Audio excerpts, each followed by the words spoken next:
Annyeong, what is positive fam? I'm the Last Moon, and today I'm going to be telling you yet another story. Now, this is the story about how I became a DJ. When I was in middle school, I had this huge obsession with rock and metal. I don't know if you did, but I feel like a lot of people did at that time. It was a period in time where the majority of the popular songs were about people angry at their father. Sum 41, Linkin Park, Simple Plan, Yellow Card, Disturbed, the list goes on and on. But somewhere down the line, my taste in music shifted from I hate the world because it sucks so much to I love the world because it's so beautiful. Enter electronic dance music. The first EDM song that I listened to was Darude's Sandstorm. Yes, the iconic music that everyone references whenever someone requests the identity of a song. And this was because of a middle school dance. And this is a special memory for me, and so I'll delineate from the original story just for a little bit to give you a bigger picture of who I was. So imagine me being the new hyper kid, getting ready for his first middle school dance. The combination of crippling insecurities, hormones violently transitioning from borderline emotional stability to a complete mental breakdown, and an inability to cope with romantic attraction made a great cocktail for a bunch of prepubescent children to engage in the nightlife before they realize how much fun it is to go to a real nightclub. I still remember walking up to the second floor where the main atrium was located, with people in student government greeting kids and giving them glow sticks. Anyway, so I won't go into full detail that night, but I will tell you that I danced my heart out. I didn't really know how to dance, so I just kinda pretended that I was playing DDR and moving my feet up, down, left, right while fist bumping. I didn't care, it was fun. I still remember some kids observing and making fun of me, but there were also people who appreciated the fact that I was trying to have fun and defended me. It felt nice. Then Sandstorm kicked in and the DDR went into hyperdrive. My feet were moving so fast that I started sweating like Niagara Falls. That music was permanently locked in my appreciation vault. Shit was so cash. On a side note, I remember that a female came up to me and asked if I wanted to be set up for a blind date. And it turned out that the girl was one of the least popular females in our grade, and so I slow danced with her, but I didn't really care. I'm lonely as fuck, so why not? It was a good time. So that's how my appreciation for EDM blossomed, and so we will fast forward to high school. I was in my sophomore year and attending homecoming.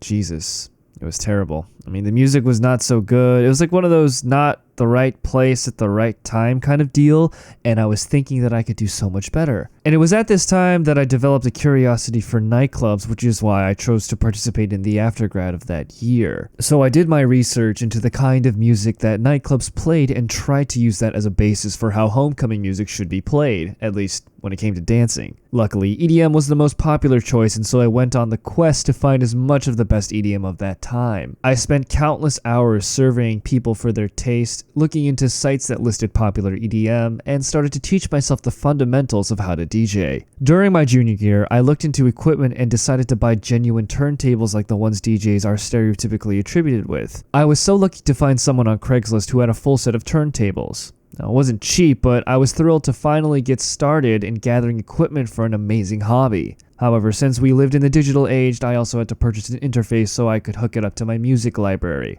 I remember when I had all the pieces of my gear together and was fully functional, I locked myself in a room in the basement with speakers turned up and practiced for an entire day. No, I'm serious, an entire day. I didn't eat, I didn't sleep, I was severely dehydrated from bouncing up and down and having the time of my life in a cocoon of EDM. Then came my senior year in high school. It was at this point that I developed the confidence to pull all my efforts together and go public. I put the word out that I wanted to be a DJ for homecoming, and it spread around the school enough that people would bring it up in class. I distinctly remember one of my classmates reminding me that there were high expectations and almost a cloud of doubt as to whether or not I would be able to hold up to it. But then again, most of the previous DJs haven't been the best, and so the bar was pretty low anyway. Then finally homecoming arrives. It's a Saturday morning and I come up with all my gear to set up. Immediately, people were extremely impressed because of the professionalism in my equipment. Collectively, it was worth over $1,000. So fast forward to nighttime and people are arriving. I could feel a sense of nervousness and anxiety, but it was heavily worn down because of some encouraging words from my boss. A little bit of backstory. I used to work in theater tech, and so I would be responsible for lights, sounds, and other stagecraft. And I was super nervous the night before, but he told me to take a deep breath, play video games, and don't focus on the anxiety.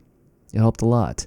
I still remember my friends coming up to the DJ booth and telling me that I looked a bit nervous. And it was true, but it could have been way worse. And so people are enjoying their meals while I'm playing some relaxing nujabes. After they finish eating, the lights go down and I start playing music. In fact, if you want to hear a bit of how it sounded like, I uploaded a portion of it to SoundCloud. Never have I ever seen the students in my school rage as hard as they did. Seriously, people were going absolutely wild. It was crazy because no one got bored and sat back down. I don't know if you guys experienced in your own homecomings or proms a slightly empty dance floor because people are they just don't feel like dancing.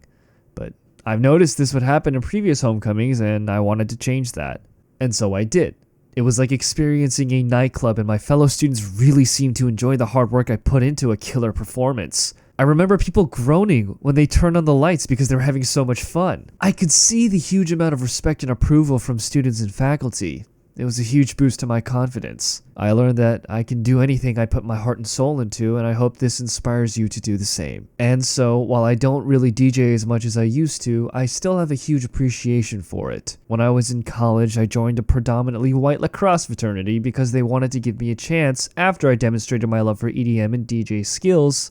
But that's another story for another time. Thank you guys so much for listening. I really do appreciate the fact that you listen to my stories. And if you're ever having a really bad day, please let me know. Keep it positive.